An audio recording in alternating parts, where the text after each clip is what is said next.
எத்தனையோ கோடி ஜென்மாவிலே புண்ணியம் செய்தால்தான் வாய் முருகான்னு சொல்ல வருமா. முருகான்னு சொல்றதுக்கு இந்த துவாபர யுகம் முடிந்து ஏறக்குறைய 5000 ஆண்டுகளுக்கு முன்னாடி துவாபர யுகம் முடிந்து கலியுகம் பிறக்க போகுது. எல்லோரும் வியாச பகவானிடம் வந்து, சுவாமி துவாபர யுகம் முடியுது, நாளையிலிருந்து கொடிய கலியுகம் வருகிறதே சுவாமி, எங்களுக்கெல்லாம் ஆதரவு.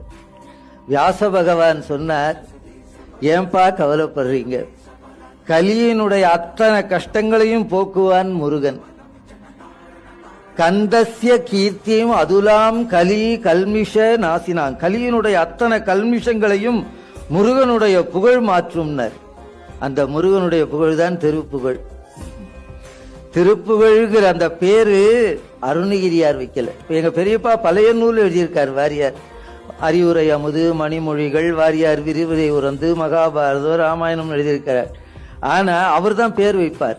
ஆனா அருணகிரியார் பாடிய திருப்புகழுக்கு அருணகிரியார் பேர் வைக்கல, முருகனே சொன்னார், அருணகிரி உலகம் உய்ய திருப்புகழ் பாடினார். இந்த திருப்புகழ் என்ற வார்த்தை முருகனுடைய மலர் வாக்கினாலே வந்தது. தலையங்கம் இல்லாமல் பேசக்கூடாது, குறிக்கோள் இல்லாமல் வாழக்கூடாது.